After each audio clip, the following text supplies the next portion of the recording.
Fancy. Yeah. All right, we're here.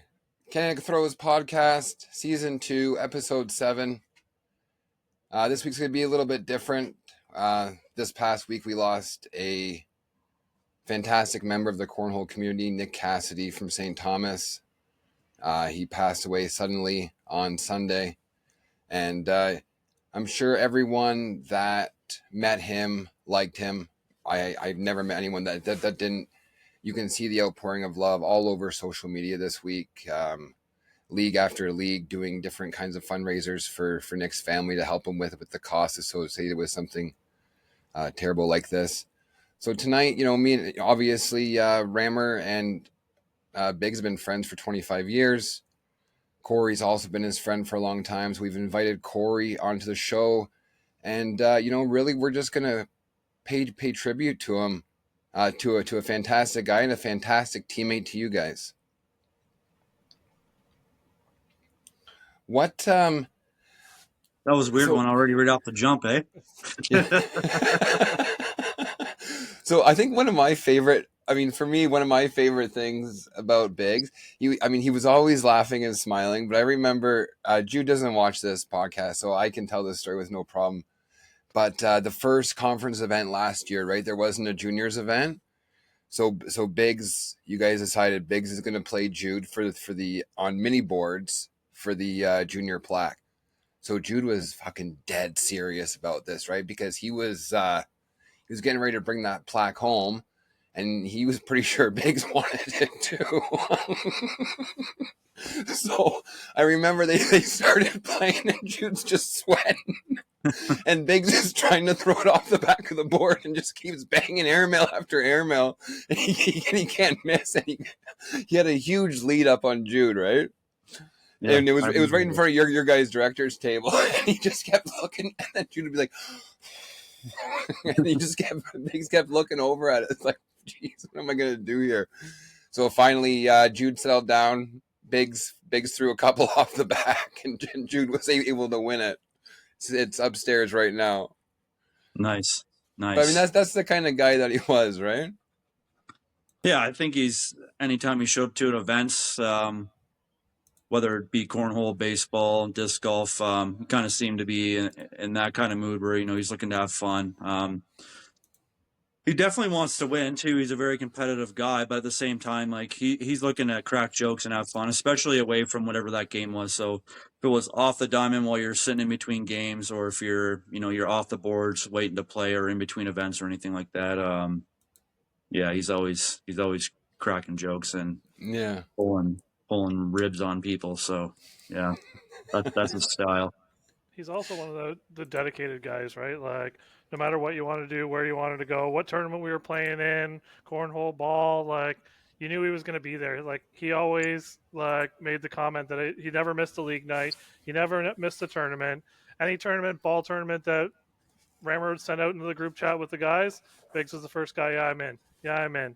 Yeah, I'm in. You knew he was always going to be there with a smile on his face. And he just had a presence. And then, I've been following along with all the people posting this week, and for people from Newfoundland to recognize him from the ball community just by his presence at being around the diamonds and some of those big tournaments just shows the presence that he has in every community that he kind of walks into. I know I don't really know him much from his disc golf community, but I know some of the people that know him in that community, and he was so highly connected to so many people there as well. It was just one community after another. He was just able to kind of pull people in to kind of draw to, and it is that laugh and joke mentality. Yeah, he was going to beat you, but he was also going to have fun doing it, regardless of what that sport was. Yeah. I mean, when we first started playing baseball, he was going to beat you and then tell you about it as he's doing it. That was kind of the mentality of the group we had when we first started playing baseball. I mean, realistically, Biggie was one of the older guys on the team when we first started playing in it. I was 20 years old, probably when we really, 21, somewhere in there, when we really started getting together playing. And Biggie would be 6 years older than me. So, I mean, he's only still at that age, 27, 28 years old, really, right? Mm-hmm. So, but that original group that got together, how we created For a Joke, was just a bunch of guys that really just wanted to win, played hard. We told you that we were going to play hard, and we played hard, and then we'd still tell you about it again. And then just a bunch of guys that really, I think, really came together for the biggest part because of what was going on off the field together. We all got along. We were all very protective of each other. And realistically, Biggie's one of the guys that really led the way in that whole process for that team. And I mean, we're 12 or 14 guys deep, and all 12, 14 guys still talk to this day, and we still get together. Like, I don't know, Cory, was it 2 years ago when we played? Yeah, it'd be Not three last now. summer, summer before, Three- something like that. We just kind of decided, hey, we're just gonna go play a ball tournament, and then everyone's there, right? So Yeah. it's kind of how the ball got started and what the attitude was towards playing. I mean, we carried that the whole process through in baseball together. So Yeah, so you guys started playing baseball together, you and Biggs, and then Cory joined up after, right? yeah, Yeah. I was trying to think of the timeline. So when I first met Biggie, I was only 15 years old. Yeah.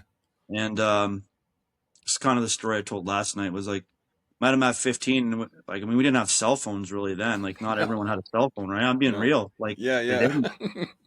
So like, I'd see him at the park, and I wasn't like super like invested into playing tournaments and stuff, and he was. So I'd play the odd tournament with him here and there, and then our friendship really kicked off with me finally deciding to go away and playing a tournament with him in Oshawa at a NSA championship.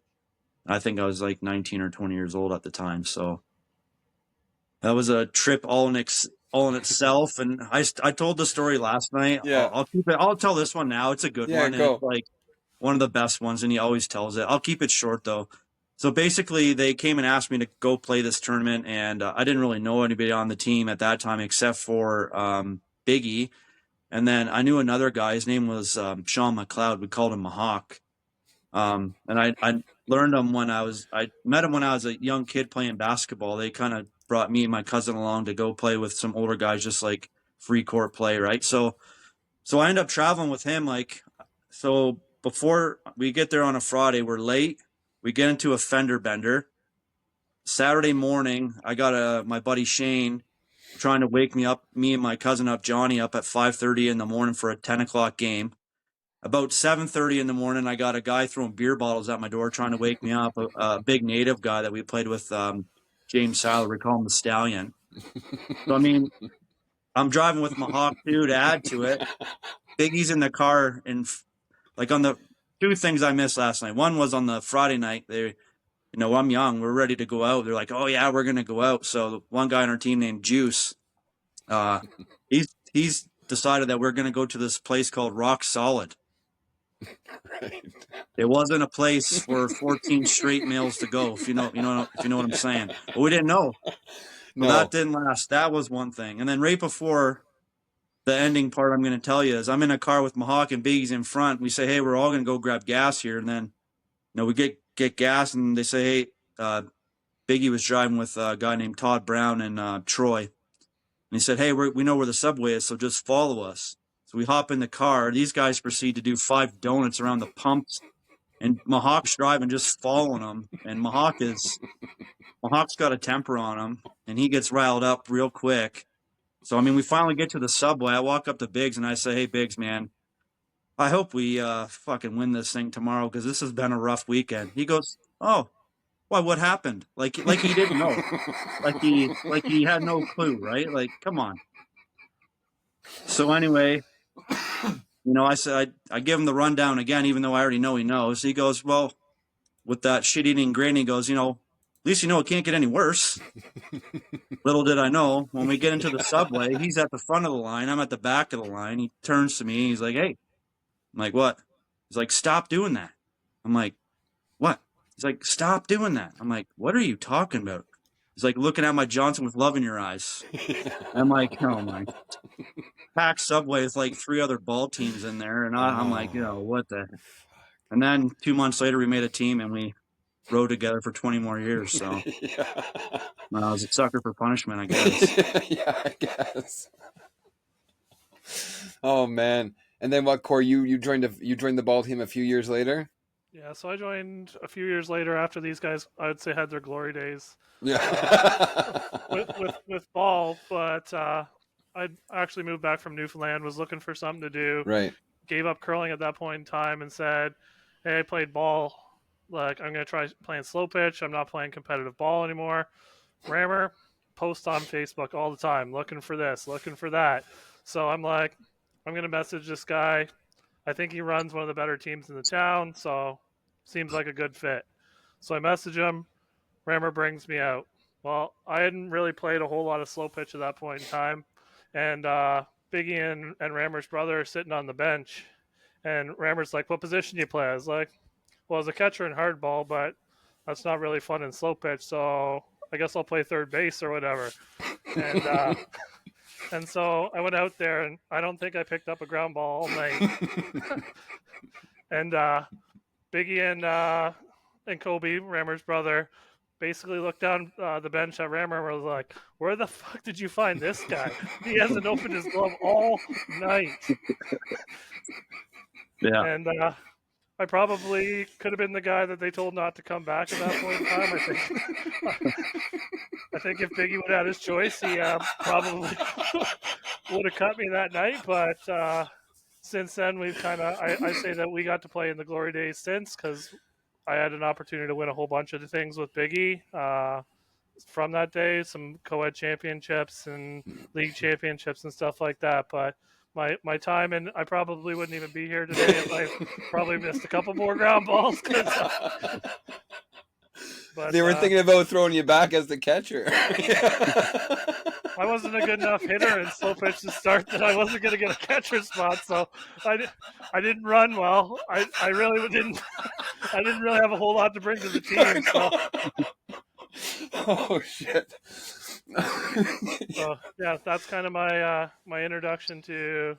I guess it was Town and Country at that time, kind of blended as Four Joke. It was a lot of the Four Joke guys, but that's kind of how I connected up with Rammer and Biggie, and kind of grew from there. So that's super funny, guys. I could just imagine too that like literally everyone that I missed, I look over and there's the two of them, literally their heads between their knees, like just giving Rammer the gears, because Rammer's on the mound, and like both of them are like, "Another one." Like, I think the only thing I caught that night was probably a little pop fly, and that was about and it. if you hadn't caught that, you wouldn't have been on the team. So there you go. But yeah, so that was my in with the boys. Well, I'm glad. One of the funny things is like, yeah, Biggie was great, and he made jokes and he'd go out of his way to help people for sure and that kind of stuff. But if you're real tight with him, man, he is just fishing to get you going constantly. Like, that's his style, just fishing to get you going. Yeah. It's funny that you say that, Rammer, because like people have been sending me messages kind of all week, and the one that I got from Asher this week was him kind of identifying. He's like, "You want to know my greatest memory? When we're sitting at cornhole," and he just kind of, Biggie gets that stupid grin on his face, and he's like, "I'm going to go get Rammer going right now." And it was going to be the stupidest shit that you were going to find. But like, he just knew kind of the buttons to press to kind of go get, but he did it with this like smirk on his face to kind of like, everybody knew that some sort of stupid comment was coming out of his mouth. And like, he was even sometimes so good that he was doing it without smiling, but like, you knew that he was like just trying to get under your skin. Well, I mean, definitely at cornhole tournaments, I have seen Rammer shaking his head to what Biggie is saying. So I can only imagine Biggs was just getting on him. Yeah, mostly it's like, "You're a pro, bud. What are you doing?" Like, I mean, that's the go-to line, basically. I've heard that now for a few years. So yeah. Matter every event that he's in, and you go and look at it afterwards, and Biggs is above Rammer and PPR, and he's just like, "If I could pull that card right out of your wallet, then I would go take that card right out of your wallet and put it right in mine." Scott Kenny just made a comment: veggie pizza. Oh yeah, that's a Lindsay story. And a Hojo chicken. And a what? Hojo chicken. Hojo chicken. Veggie pizza and Hojo chicken. What's this? I don't. Hojo check-in. The check-in is the one. Oh, the Hojo check-in. Yeah. I told you the check-in. You want me to tell that one? Yeah, he does. He wants it. Scotty want it? wants it. Yeah. Scotty wants it. All right, I'll tell it. So Biggie worked for Marriott. So anytime we would go anywhere, he'd always look and see if we could get a Marriott somewhere that was close. And then if it wasn't like if we're traveling with Cory or maybe TJ and Kyle or someone else like that, we'd end up like in an Airbnb or Sanchi Dean. Like those are some guys that like would travel with us a little bit. So we'd end up in an Airbnb, but sometimes that's not an option. So Biggie and Lindsay looked for something for a Marriott, but it wasn't really close. So I started looking around and I didn't really like the prices. And I mean, Biggie's already got a price in mind and he says, I got to get underneath this basically, or this ain't a good deal. Right. So I look up, I find a Howard Johnson. I'm thinking, okay, like Howard Johnson's like, I mean, it's not the best, but it's not the worst. Like it should be pretty decent. Right. Mm-hmm. So you flip through the pictures and it looks okay. Like, so we're wheeling up there. It's me, Scotty and, Biggs and Kyle Hill. So we pull into this thing and it's like one of those, it's a Howard Johnson, but it's one that you like drive up to the room. Like it's like horror movie central here. Yeah. Right. So we get up into this room and we're looking around and we're all kind of going like, what have we got ourselves into here? And, we're standing in the lobby. There's no one in there's no one in the parking lot, just us. We're wondering if it's like closed down. We don't know what. But anyway, we get into the lobby and we're trying to check in. There's no one standing at the desk, or at least we didn't think there was. We didn't see nobody. Biggie just turns and goes, this place is a fucking dump. Right as he says it, the guy that's like going to check us in is standing like 2 feet from him. Like 2 feet from him. And I'm like, oh man. And then everyone just kind of looked at each other and we just all started laughing. Like, what are you going to do? Like, it's already been said. Like, it's nothing to there's no way to get around this thing, No. right? So that was a check-in story. Like, it's just, those are the kind of things he would say. And then the veggie pizza one, this is a good one. And I owe Scotty for this one because Scotty jumped in on this one and Biggie didn't even ask him. Scotty just jumped right in and just went along with it. And I was going crazy. So we're heading up to Lindsay and I say, hey boys, like I'll buy dinner tomorrow night when we get done doubles. Like none of us were going to play the team event. I think it was college football was on. So we were going to go back and watch the college football game. And I said, I'll buy pizza and wings and whatever else for you guys. Right. So cool. Saturday morning, we get into doubles and Biggie's like, hey, Scotty only eats vegetarian pizza. Like, I'm like, what? He's like, Scotty only eats veggie pizza. And I said, no, like, I've seen the guy eat chicken wings when we're playing at the back alley. He's like, no, you haven't. He's like, he does not. He's a vegetarian. He does not eat chicken wings. You never seen that. And I'm thinking in my head, like, okay, I tell Biggie, like, I'm not buying the guy a veggie pizza. Like, he can pick the meat off. I don't care. Like, I am not doing it. I don't care. I'm not doing it. So then the day's going on and Biggie's getting me going. Now, trying to think who was sitting. What's that? Shocker. Yeah. So the day's peeling on and Biggie's egging me on, but Scotty's not around, right? Like he's smart enough to not say this in front of Scotty because Scotty ain't in on the gag yet. So we're sitting there and I think Jeremy and Jen Baker were sitting at her table and you know he's going on and they're like, well, what are you gonna do? And this I'm like, I'm not buying veggie pizza, man. Like I don't care. Like I'm not doing it. I already had planned out. We're getting 2 pizzas. I had the deal lined up. You know what I mean? Like everything lined up here. Like I don't care. So then finally Scotty comes by and he goes, Scotty, or he says, yeah, Scotty, like you don't eat veggies, right? We're going to get pizza now. You got to have a veggie pizza. And Scotty jumps on board with it right away without even no communication between the two. And I'm thinking, no, this is not, no. I'm thinking in my head for all day long during doubles that I'm going crazy, that I've never seen this guy eating chicken wings. Yeah. We get done the day and we're going back to the thing. And finally they let me in on that. No, they're just bullshitting the whole time. I'm stewing all day on this. And then they're like, he eats pizza. You get a meat pizza. I'm like, oh man, you pricks. Like, yeah. But that's the kind of shit he would do. That's the kind of shit he would do. Like honestly. And just work the joke all day. All day. Sometimes they'll last weeks. Like, it doesn't matter. As long as he can keep it going, doesn't matter till somebody ruins it on him. Oh He man. literally probably told me the first time that Scotty eats veggie on pizza, probably at 8:30 when we go to warm up. Yeah. And they probably don't tell me. Like, I don't know what time we would have left doubles to head back to the room, but that's when they tell me, like, oh yeah, he'll eat meat on pizza. I'm like, all day I'm telling them, like, I don't care. I'm not getting a veggie pizza, man. Like, I'm not doing it. I don't care. I'm getting chicken wings. I don't care. I don't care. Not... I guess he can get his own. I don't care what he's done. I'm not doing it. But yeah, that's the Lindsay trip. Matt Peel says that place was a dump. I had to call the I had to call the guy to check me in, and he rolls around the corner in his PJs and his slippers. Oh yeah, oh yeah.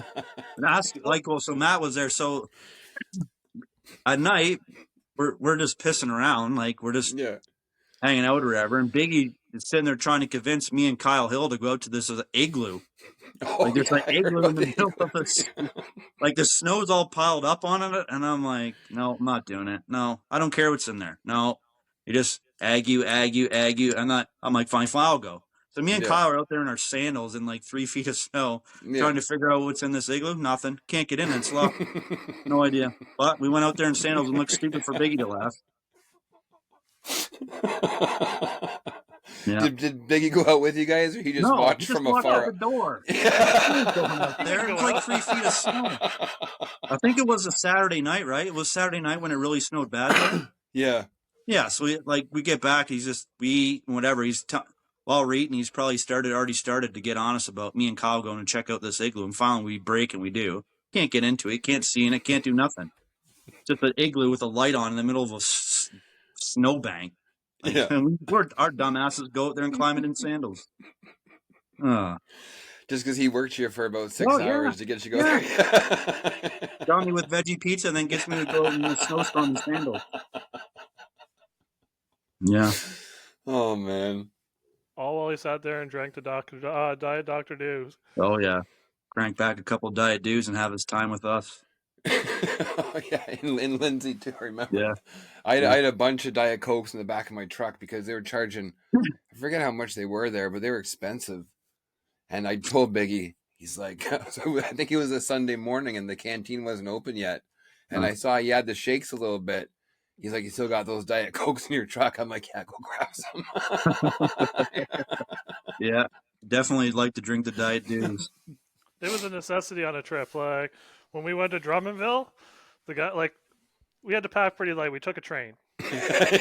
Yeah, we took a train, and Rammer's still not happy about that. No, I'm not. No. We took a train, and this guy literally had an entire backpack, I bet you there was 24 cans in this thing. Yeah. He just was hammering Dr. Dews while we played cards. We played cards the entire way. Every time you just reach over, open another one. But it was always a lot. He liked to give me with that too. Hey, cracking the cans. Remember in Stroud? Was it Stroud where I slept on the couch? Yeah. Stroud. Yeah, down in the it was a nice house, but we were down in the bottom. Yeah. Yeah. He would walk out beside. I'd be sleeping on the couch. He'd walk up beside me and just crack the sound of the can, right? Yeah. Just crack it 4 a.m. just to bother me. On his way to go to the bathroom or something. Crack one right in my ear. Make sure I heard it. Well, that Drummondville is pretty good. It's a good one, Cory. I guess I'll tell that story because I checked in with Asher about this one. So I've only seen Biggie legitimately mad probably once in my entire life. Myself, Rammer, we can screw up. He'll give us a hard time. Poor Asher screws up. He's in the doghouse forever. Forever and ever. So we took the train all the way to Drummondville. I booked the train to Montreal, yeah, and we were right by the airport. So I booked the train. I booked the hotel, but Asher's like, I work for the military. I get a great discount on rental cars. So we ride this train all day. We have a layover in Toronto. By the time we get to Montreal, we're pretty tired, whatever. We get off the train. Biggs is like, well, Asher, get the rental car. Asher's like, okay. So he gets on his phone. He calls this place. They close in 15 minutes. So Asher thinks that the rental car is at the airport. So Asher gets in this shuttle van filled with like tourists and like random people. He's crammed in this corner. Biggs is carrying it. Just do it the whole way. Good the whole way. Biggs has got his bags because he's like, okay, Asher's gonna go get the car.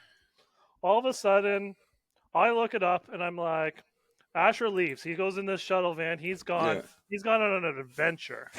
I look it up. The rental car place is around the corner. Asher's going to the wrong place because the car that he got us a car from was right by the train station. But there's no way to get there from this train station other than walking. Or yeah, or like was Or it we like had, a or like we a say- highway, right? It was kind yeah, of like a 'cause it was little highway. to get or around. we can take a cab. So Yeah, Big- cab. So Biggs has got all of Asher's stuff. Let's remember this. Asher's gone on a journey. So we call Asher and we're like, Asher, the rental car is just around the corner at this place and it closes in 5 minutes. Yeah. So Asher's at the airport.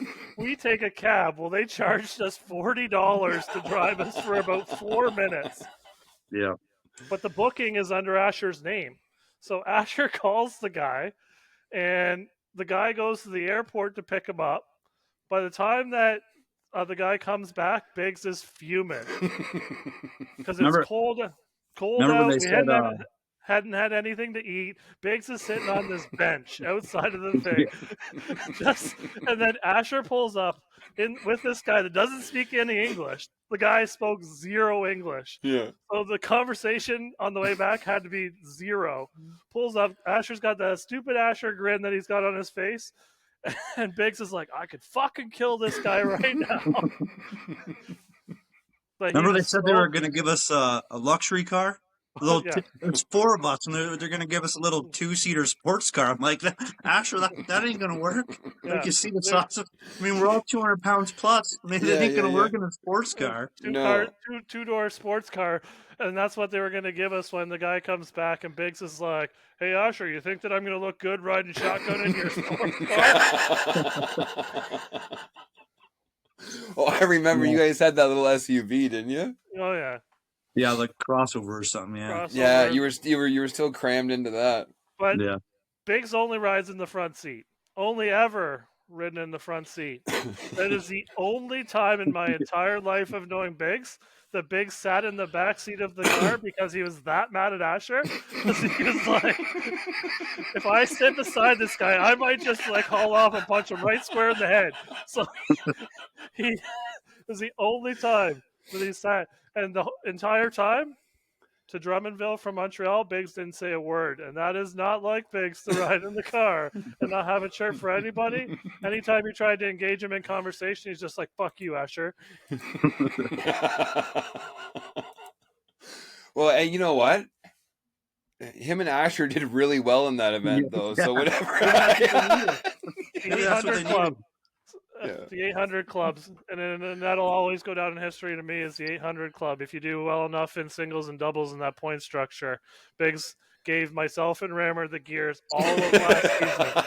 Every event we went to, Biggs would be like, "You guys are both fucking pros, and you guys haven't been in the fucking 800 club." But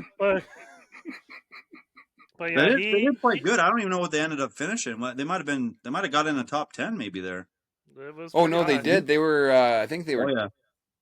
tied for 5th. I think I can remember their losses. They lost to Sam Finley and Mike Ferreira. On And then I court think- 1. Yeah, and I think their second loss was on the The French court. On the French court. Daniel's Versa court there. I think it was against Tornado and somebody. Yeah, It was against Tornado. Yeah. probably something like that. Yeah. And they had just rattled off like 3 wins on that court too Yeah. Get to that point. previously. Yeah. Beat a couple French teams. And Oh, John said they were tied for 11th. Oh, okay, sweet. Yeah, I knew they did well. Me and Cory snuck in at 64 and played Jeremiah Allison Shimmerhorn first. Yeah, That was fun. that's how we do it. Oh, that's an easy match. Biggs always let us know. Wally let me know it was only going to be, he was over under was like 5.5, and I think we got to 6, so we won. While we're I'm hoping Asher's on the line, but just another memory that somebody just texted me about was Biggs, and so here in St. Thomas we have a Facebook group called St. Thomas Happenings. Oh yeah. And this is a good one. Rammer loves this one. And so in St. Thomas Happenings, it is a plethora of just useless shit in the city that anybody and everybody brings up. So if you want to know a Chinese food restaurant recommendation, it's in there. If somebody's seen coyotes, it's in there. If you want to post for services, that's also in town where you post it up. You need a plumber, a chiropractor, don't matter. It's all in there. It doesn't matter. Everything's in there. Well, Biggs absolutely loved for people to get random messages from people asking, hey, you want to do this? Or so on St. Thomas Happenings, every time something would come up, he'd tag Asher Wallman, looking for a plumber. Asher Wallman's your guy. Lots of experience running the snake in the toilet. Looking for a chiropractor. Asher Wallman's your guy. He's really good at breaking people's backs. Like anything. Yeah. Like it was a daily occurrence. And then Asher Wallman would essentially get messages from these people asking them for to do whatever service that Biggs basically recommended for this guy. And like you never knew when it was going to happen. His big thing with me is in the slow pitch groups, Biggs would always tag anytime when people would be like looking for a player for this tournament. Biggs would be like, Cory Ewart, great outfielder, runs like the wind, can't really hit, blah blah blah. Like, and all of a sudden I'd get a random message from like some random person that I've never ever, like, not on my Facebook, never met this person in my life. Hey, look, I see you're looking to play in a tournament this weekend.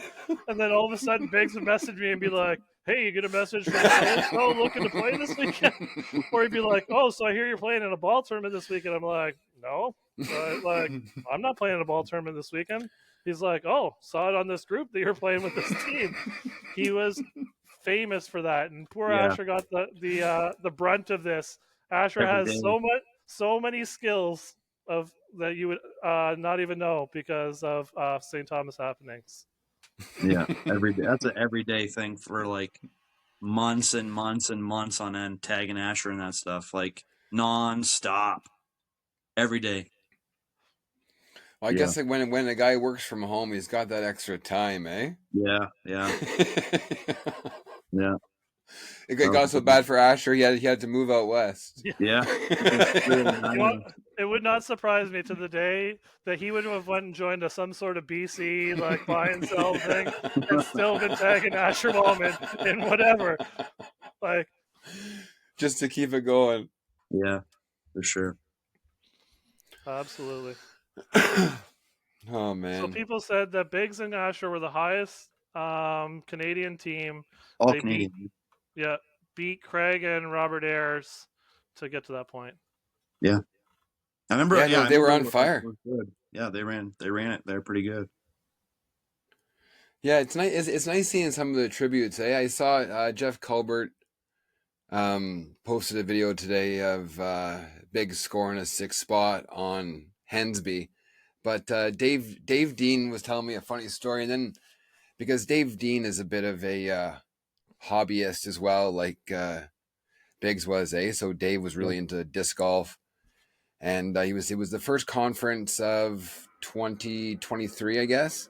Yeah. The one that was in Niagara Falls. And Biggs and Bean met in the finals for advanced singles. Yeah. And Dave had Biggs had the king seat. So Dave beat him the first time. Time for game 2. Biggs says, okay, let's trade sides. Oh, yeah. It's a move. He came over and had a conversation with me and Rammer that day, and you could just see he was just like pouring sweat. Like, he's just dying. And it was the longest game of life. Like, I think that they were both playing bags that had to have been like 1-9s because neither one of them could get a bag to the hole. It looked like a 4-bag pile up. And this was before people had really gotten too good to throw airmails and whatnot. And both of them were just slow playing the game. 4 on the board, 4 on the board, 4 on the board. And Biggie doesn't like singles. Let's call a spade a spade. Biggie's never been a singles player. Never loved singles. Had some great success at it, but he was getting tired. And he came over to me and Rammer afterwards. He's like, "Man, I don't think I can last another game." and I looked him right in the eyes, like, "Well, stop picking the damn bags out the hole. Switch them sides and go over and put the damn score in." I was like, "That guy works out 3 times a day. You eat 3 cheeseburgers a day." I was like, "You need to be putting the score in and let him pick the bags out the hole." And he's like, afterwards, he reflects back on that and he's like, "It was the greatest move that I ever had. Every time I'd put the score in and Dave would have my bags all neatly stacked on the corner. Every one of them was facing the same direction." He's like, "That guy, he could come over and clean my house because every one of them was neatly stacked. They were all in a little pile every time." He's like, "Because I was not moving very fast to get down there to put the score in game 2. Oh yeah, Bean's a great guy. So he was saying, and then Biggs beat him, obviously. But he said that they messaged each other for a few weeks after that, just because there was a huge crowd, right, watching the games, and also Robert Reggiano was there cheering on Dave, right? You know, Dave played out of that club, and you know, Dave had a lot of fond memories. And then he found out that Biggs was also into disc golf, so he sent me a shot that Biggs had from 2006 in disc golf, and Bean said it was like a 380-foot shot over a lake. It was Big's third shot, and he's like, "You guys don't understand because I'm not a disc golfer," but he was telling me and Nyan, he's like, "This is like a really really like tough shot," and Nyan's like, "Wow, would you have taken it?" He's like, "No, I would have went the long way." And Biggs just fired at 380 feet across this pond. Yeah, I remember we talked about it a little earlier on that clip. That's a pro event in Rock Hill, I think. Yeah, I think it might have been down somewhere in like North Carolina or South Carolina or something. Yeah, pro event in Rock Hill. I'm pretty sure that clip's from. Yeah. Rammer, when I first met him, he was still playing cornhole, but like it's not something that we talked about really, right? Like I kind of at first didn't really tell him that I wrestled, and he didn't really tell me that he played he played disc golf. Yeah. So, like.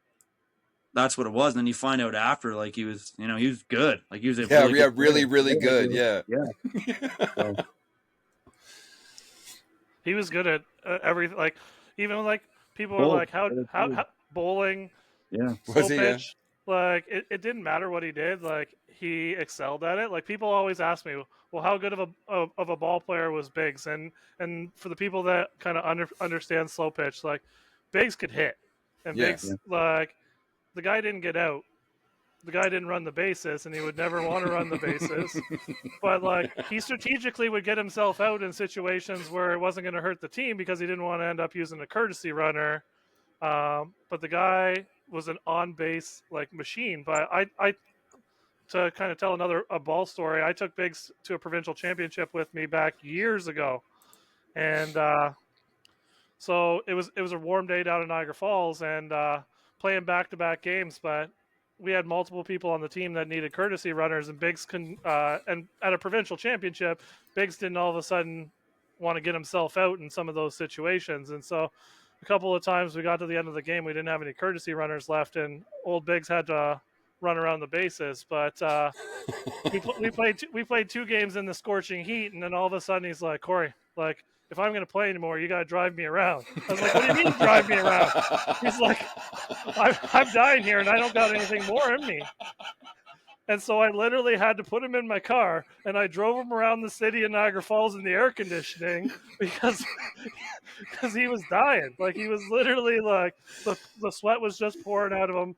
That's like when I talk about the day against Dave Dean and where he was sweating in that day, he was sweating that day about times 100. And I literally just put him in my car and I just cranked it and we just drove around Niagara Falls till he's like, "Okay, I'm good. I can play again." Need a little fresh air and a couple Diet Dews. He's ready to go. And a couple Diet Dews and he's ready to go again. But Yeah, definitely good at whatever he did. We won multiple championships with that guy. Like in the softball world, we talk about collecting rings. That guy's got A tons of lot. them, which is an accomplishment and a half. So, Rammer Well, Courtney wants you to tell the story about the different types of steak and Oh Big's teaching. shit. I don't know if I like. I know what the punchline. I know what the punchline is. I just don't know if I know the whole thing. I, Basically, I we're guess just tell me where we were at. Where were we so. at? All right. We were at Were we Niagara in Falls, Niagara? kind of, Yeah, yeah. and we were kind of decompressing the day. And so it was myself and Biggs and Courtney and Becky. Were sitting in a hotel room, and Courtney makes Asher must the have been there, right? huh? Was I Asher there? guess Yeah, Asher was yeah, there too, and so Courtney makes the brainiac comment about how she thinks that steak comes from different kinds of cows, different steak from different cows. different steaks from different cows, the Right. ribeyes and the T-bones, and so realistically, you can take over from there, Rimmer. She kind of got all huffy, and they're like, like there's steak everywhere. I think I got it. I'm not sure if I got the whole story, but I mean, Yeah. she's kind of giving everyone the gear, saying, "No, there's no steak in BC. Like you can't get steak out there." And she's I've like, traveled so many times. "Yeah, I played for Team Canada in softball, and there's no steak in BC, and Oh, there's Asher not just said also no steak in BC. also no yeah." steak in BC, and so Asher was Biggs looks at me. He's like, Cory, like you got to convince her. You got to tell her that like all the steak comes from one cow, and that BC has steak. And she's like, she looks at nope, me. I was like, I'm not nope. touching this one. No, I'm out. And so Asher, at this point in time, Asher's like, I got this one. Asher gets on the phone and he calls up his friend in BC. After Biggs was just like giving Courtney the gears about the steak and no steak in BC, Asher calls up his friend. He's like, "Hey, ever had a steak?" He's like, "Yeah." He's like, "Why?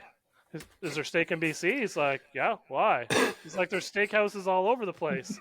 And Biggs is just like, "Are you kidding me?" Like, it's just these comments that Courtney would always kind of to make that just made Biggs shake his head. So He would always he would get after Courtney about some of the stuff she would say. Always say like book smart, not street smart. Kind of jokes like that, like that kind of thing. But yeah, that was a good one. I don't like I kind of just don't remember the exact wording on that story, but man, that was funny. He would bugger about that all the time. Still bugger about the steak and BC thing. Yeah, that was a good one. Yeah. I'm just trying to go through of other people that are kind of putting in there. I see Asher Wallman says that the St. Thomas happenings went on for years, not just months. That he was getting from random people. Tim Sanchi says Biggs would always just drop the bag on the board for the spin against him. Never yeah. actually. Never So spin it. this is a Biggs move too. So I guess I'll tell. So anytime you play Biggs, especially on a league night, if Biggs had I would say the weaker opponent, it was never an option that you were going to get first bag. He'd walk up. It was always him. He'd always be throwing inside arm, left-handed inside arm. He'd go to his spot, and he'd walk up to the board, and he'd drop the bag with the seam to him, and he'd be like, I got first bag. Not even an option. And so I'm guessing that Tim Sanchi was also a victim of this. I think it was always kind of one of those respect things that if he felt like he could kind of push you a little bit and that he needed a little bit of an advantage. So I always looked at it as that he needed a little bit of an advantage. I remember when I came down to your guys' regional at Back Alley, and I think Biggs beat me 25-0. And I wasn't upset. I was fine. And I left. And Biggs said to Jude, "See, I just kicked your dad's ass, and he's not angry." because we all know Jude can get a little upset. That was like Jude's like super upset era. Oh no, you haven't been around this year. It's still there, bud.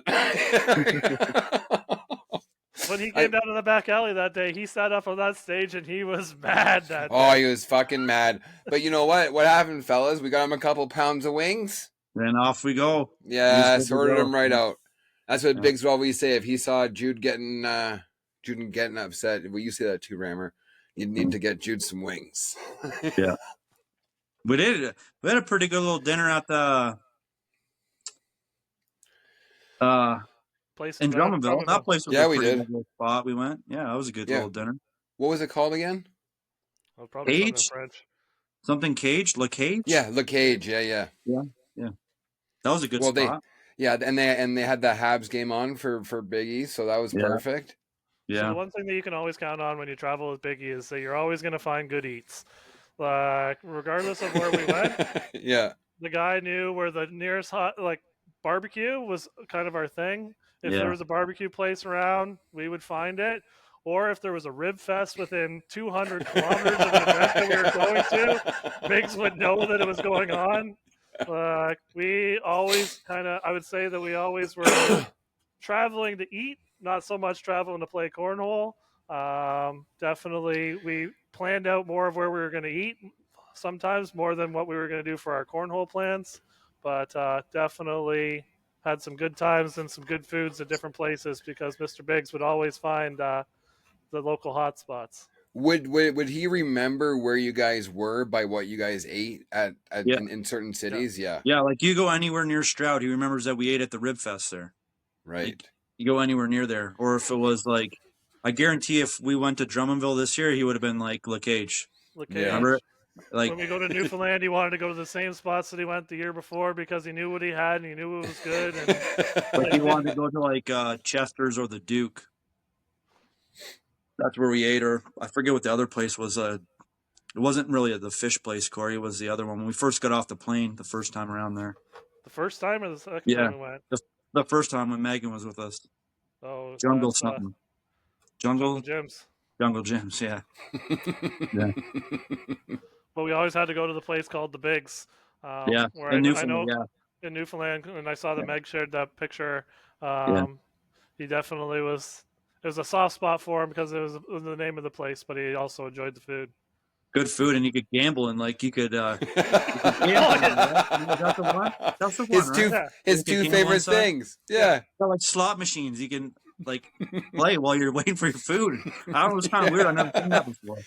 Yeah, they got I've seen it. I've seen it before when I've been in the States for stuff, but I've never seen that in Canada before, where there's Yeah. slot machines inside a restaurant. Yeah, they have them in Alberta and Manitoba too. They're just Oh, do different they? provinces. Yeah, the VLTs. Okay. The Yeah. guy did love to gamble. I'm just reading another comment from Chris Nosley. He said, I met Biggs at the KW Regional a few years back. I asked him who would score first that night, and he said, pick Landeskog. It won me $150 on a $5 bet. For a lot of people, and they may not know, that Biggs he loved to gamble, and he was actually very, very good at it. College football was kind of his thing. He used to make hundreds and hundreds and hundreds of dollars betting on college football, to the point where like people would call him and ask him for his picks. So there's going to be a lot of people that like whatever financial world we're going to be going into, they're going to be less money because Biggs isn't making them a whole bunch of money on pro lines. The guy loved to play fantasy footballs and stuff like that. He won more than he lost. Like the guy loves sports gambling, stuff like that. So It says Scott Kenny put here, one-eyed jacks, 1,000 pounds of dudes. One-eyed jacks. 1,000 I'm trying to pounds think of of dudes. one-eyed I jack. thought that would be a Oh, memorable one. One-eyed One-eyed jacks is jack. the. In Michigan, right? No, I think that's in Lindsay. I think that might be in a restaurant when we were in Lindsay there recently. We'd always count as diet dues on trips. Like it would be a over under on this. This is not a. You seen? I think Dean Lang kind of shared that one out. Like, yeah. It would be an over under on how many diet dues he's going to crack back. And then if you're ever a guy going over to the States, Yeah. Like he'd always text, "Hey, can you give me like we call them diet dews. Like doesn't matter what diet pop it is, it's always a diet dew. Yeah. But like if you're going to go over, like we live close to Michigan, right? Like we Yeah. can get to the border in an hour. So like we go over to Port Huron or something or whatever. You're down in Detroit, Buffalo. It doesn't matter where you're at. He'd always be like, "Hey, can you bring me back a couple legit diet dews?" Every So time. yeah, I used to go across to the States all the time when I was smuggling bags back and forth across the border. And every time I went, I was like, come with me one time. He's like, why would I go? You bring me my pops back? That's all I need. I don't need to go play cornhole in the States. You bring me a couple of my pops? I don't need to go. I was like, I'm like going to go to jail here. You'll never come here. Yeah. How much weight would he make you bring back? As 6 many as I packs. could fit in the car. Yeah. I was like, I can't be bringing too much stuff back. I don't want to bring the heat to me here. Yeah, that's right. Your whole back seat just piled up with diet dews. Yeah. Yeah, it was always the over under. Every time we'd get in the car to whether it was a provincial, whether it was going away for an open, it was always what's the over under on dues this weekend, big guy? And he would just open his bag and I've already got 12, so And it didn't matter if they were room temperature, warm. I think he probably preferred them cold, but I think if he needed one, he needed one. You know what I mean? Yeah. Yeah. Preferred cold, but wouldn't pass one up if he was in Yeah. dire straits. Yeah. all right, here's So- one from Tim Sanchi, and so myself, Biggie, and Tim Sanchi went out because every time we went down to Niagara Falls, Rammer has to bring his family. Yeah. It's just like a known every time we go down there. So myself, Biggs, and Tim Sanchi went out for a burger. Every time we go down to the falls, we have to go to what's the burger place? The Works. Works. Biggs, a hot spot for Biggs. He got there. He could have like this enormous burger that had all these toppings on it. But what Tim found funny is he made the waitress set up a table at the window. So the three of us had to sit at this window, and we were like, and Tim's like, why does Biggs have to sit at the window?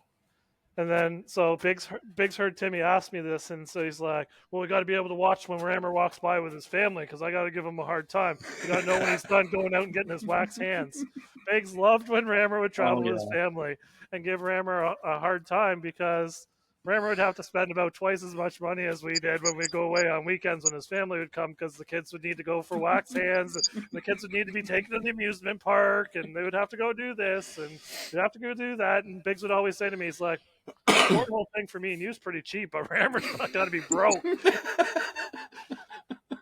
And he would always just say, I love it when you spend money. I love watching you spend money. That's what he always say to me. I love watching you spend money. Every time his kids would walk up, he's like, they're back. And he'd be like, they'd walk away. I love watching you spend money. I mean, I know what that's about. When Jude, I forget where we were recently, but Jude walked up. It was Niagara Falls. He was eating a Monte Cristo sandwich. He just goes into my Zuka, grabs the debit card, taps her up. Nice. Anyhow, Megan made a comment. She said that he's lucky to have us.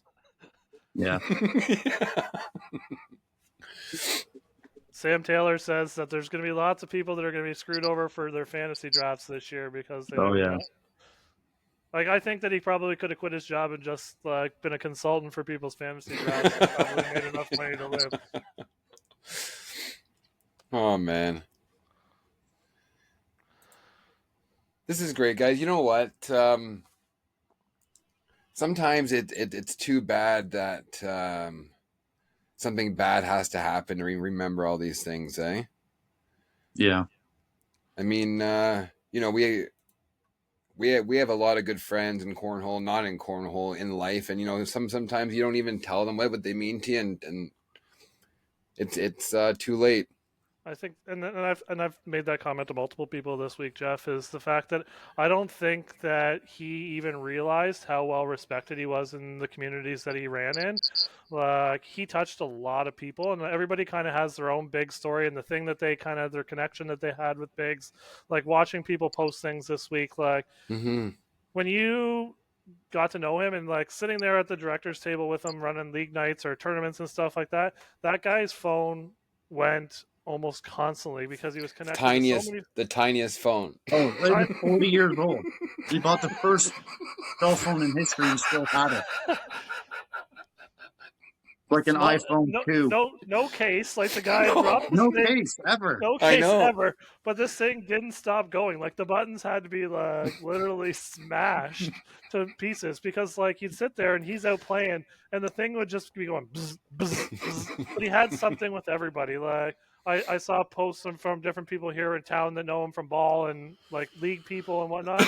But he would just reach out and have like those kind of silly little conversations, or like I know for some people it was like playing some of those online games through Facebook and whatnot. That like he had something with everybody, and a sweet guy, right? I saw Ryan Norrington put Biggs messaged him and told him to be careful walking to work because it was super icy out. Like just it's like a sweet guy.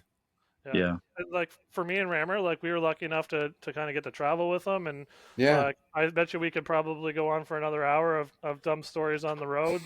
And like what a great teammate he was. Like we haven't even got into the stories kind of being on the ball on the road. Like our first trip to Niagara Falls, Rammer, when we both were the highest fundraisers, and he drew the short straw for kind of having to share a room with me for the first time and never traveled with these guys.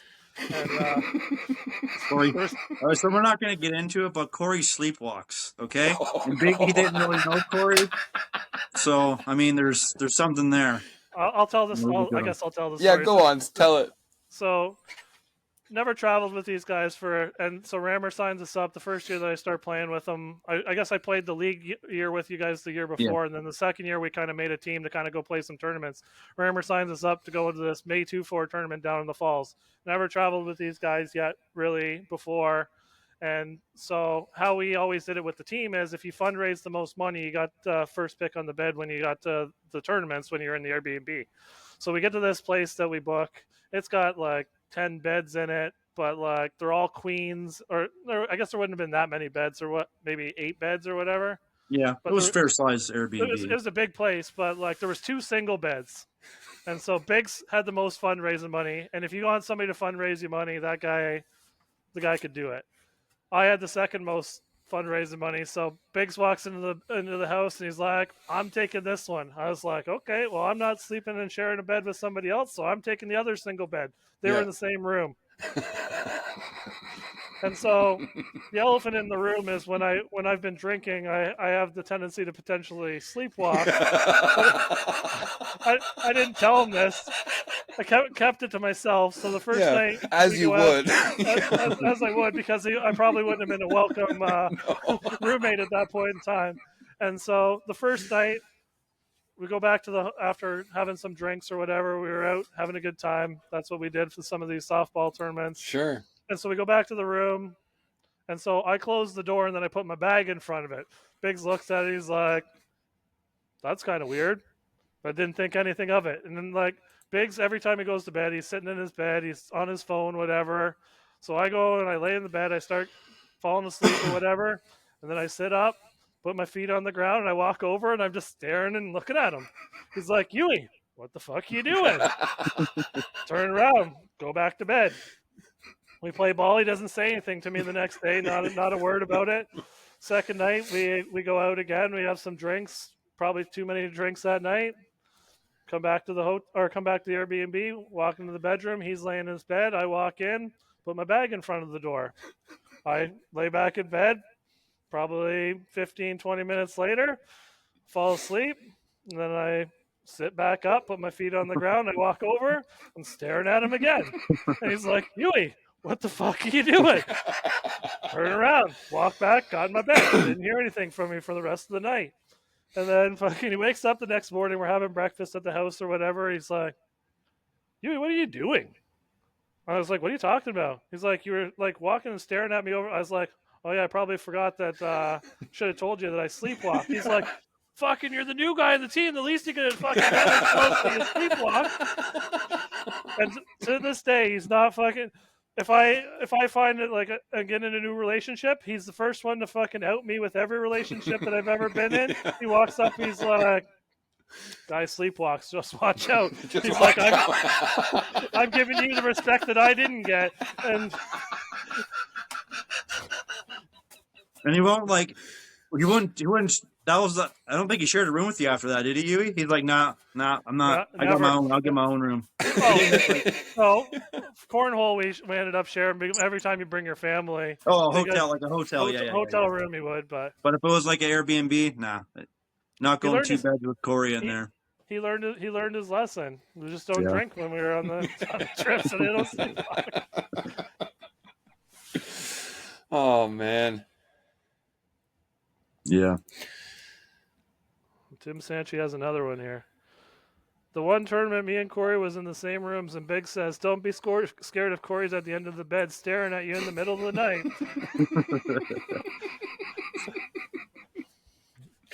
that was a good one too. That was Coburg when we shared a Airbnb, and Tim Sanchi was there, and we let old Dean Lang stay with us. Yeah. and we have routines on the road, and we always kind of finish up our night and whatever. We come back to the place, and like we don't have bedtime. We're grown ass men. Whatever. That's the night Dean laid down the law here on us.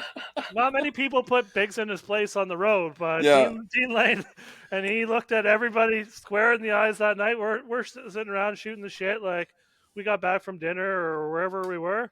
Dean Lang looks at everybody, and he's like, "All right, it's 12 o'clock. Time to go to bed." Biggs is like, "Are you fucking kidding me?"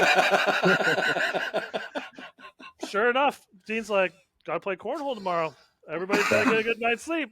And he fucking sent everybody to bed. And Biggs went into his room. Me and Timmy went into the room we were in. Biggs went to bed. Biggs went to bed. Yeah. I wouldn't have, if that was me, I wouldn't have minded that. Good idea, Dean. Off I go. Oh, that's awesome, guys. You know what? Tim Sanchi, do you think we should be going to bed now? Oh, I'm going to bed right after this. Asher Wallman, and then broke the shower curtain rod. Do you know the shower curtain rod story? I don't know. Oh, that was that night where that was the same night. Who broke it? Was it Dean or Tim? Dean? Oh yeah. Figure it out. Yeah, I remember that. It kept falling down. You'd hear it. Like we'd set it back up, and then it would fall back down. Yeah, I remember that now. Yeah. Oh fuck, that's funny. Yeah. He made Asher Wallman bring an air mattress every time, so that he didn't have to share bed. It seems to me that he put Asher through a lot. Yeah, Asher got the short end of every stick. Every single stick. Oh yeah. Fuck. But he's at the end of the day, you know what? He was a really good teammate too. So I know we got to play baseball with him for a long time, and you know he'd be the first one to step up for somebody. So I know, like so many times, like I couldn't really. I guess I don't know. We want to keep going here a little bit or no? Yeah, whatever you guys want. Yeah, the shit. All right. I remember like one that stuck out to me just over the last few days, and I didn't even really remember it at the time until the last few days here was like I remember playing Super Series, and it was like 8:30 a.m. game or something, and we were playing a team that we kind of got into at the last event, and I'm down coaching third base and whatever, and we're kind of chirping at each other. I kind of get into it with a guy on the bench. I come walking in the dugout. Biggie goes, "What'd you say to that guy?" I said, "What'd you think I said?" He's like, "I have no clue." I said, "I told him to go fuck himself." So the next inning, Biggie's like, "Rammer, you stay in here. I'm going to go coach third. I don't want you getting kicked out of the game." I say, "Okay." So he goes down there. It's in between innings again. Same thing happens. Now he's at it with the guy. Yeah. But he comes walking the dugout. I said, "Well, what'd you say to him?" He said, "What do you think I said to him?" I said, "I don't know." He's like, "Same thing you said to him. I told him to go fuck himself." It was like just so many things like that. My buddy just messaged me a good one, Tony. Yeah. About the same kind of thing. You talk about stirring it up. Like Biggie used to be able to really hit, and he could get it out of the park sometimes. We play at Doug Terry Complex, which is like a five diamond park, 300 feet all the way around. So it's a legit softball field. So we were in the playoff game one time, and yeah, it gets getting a little heated, and Biggie comes up and gets a hold of one. And on the other team, there's a guy named Jason Titchener, who's a little bit of a loose cannon. Great guy, and we became teammates after, but he's a little bit out there. Biggie knows this. Like we're up, and it's kind of it's a big spot in the game. Whenever he gets a hold of one, he puts it out, and it actually hits the scoreboard. And you just hear Biggie running up the line, put it on the board. He knew it, and he does this, and he knows exactly what's going to happen. Like this is like benches are coming out. This is just making the situation worse. And he just comes back in the dugout, laughing it up because everyone else had to go out. He just sat back down. Everyone else is out there and having to deal with it. Yeah, it's just stirring the pot. Yeah, I mean that's him, and that's him in a nutshell. Stir that pot. That's just some of the. Tony reminded me of that one. That's a good one. But some of those just smaller stories where it's like, kind of when the time of when it's happening, it's just like kind of another thing. But when you get to a time like this, you kind of sit back and it's those kind of things you remember. So yeah, and I saw all week. All week, like I didn't know him from the softball community, but it seems like he made just as big of an impression as he did on the cornhole community. And you see everyone from like all around Ontario, telling funny Biggie stories or doing stuff for Biggs and his family in this tough time. And it's just like it reminded me of how great this community can be too. Because, sometimes, the last month, honestly, has been a bit tough for ACL Ontario as far as the community kind of being at each other a bit. And this tragedy happening with Biggs shows me that, this community is still as strong as ever. And there might be disagreements and stuff, but when the important stuff happens, that we still all come together and we still have that mentality, right? Yeah. To me, anyhow. That's what I saw. For me, I'll speak on it just a little bit. I think, obviously we would do anything to have the guy back here, right? But yeah, you have to try to take the take the good out of certain situations. So I think that one of the things I picked up right away is that it instantly puts perspective on life. Mm-hmm. Do you know what I mean? Like really puts on like what's good and what's bad and where you want to spend your time and who you want to spend your time with and those sort of things. And two, just about last night, I didn't play last night. I just kind of sat back and, what you're talking about, how we have a great community. And one thing I noticed was that when we played last night, nobody cared what their PPR was. Nobody cared if they won or lost. Nobody cared at all. All they cared about was having fun. Mm-hmm. And that was it. And that's what this game should be all about. And, I really enjoy just kind of sitting back and talking to people and just watching people out there having fun. And I think one of the main thing is like when you come into anything, and maybe it's just something that I'm seeing now with this situation, but when you come into anything, if you're going to do something, you have to be there for the right reasons. And last night, everyone was there for the right reasons and everyone was there to do a really good thing, and they did. And everyone left there having a lot of fun. So I think if anything, maybe there's some perspective, and if we can maybe start showing up to some events and some other things in our life, places, dinners, family, whatever, with that attitude that you're there because you want to be there and you're there to have fun, I think everything would be just a little bit better. I think we'll leave it right there, guys. You hit the nail right on the head there, Rammer. All right, everyone, thanks for watching, and let's keep telling those funny Biggie stories in the comments, and we can kind of go back. And laugh at them. All right. Sounds good. Okay, talk to you later. All right. See you, boys.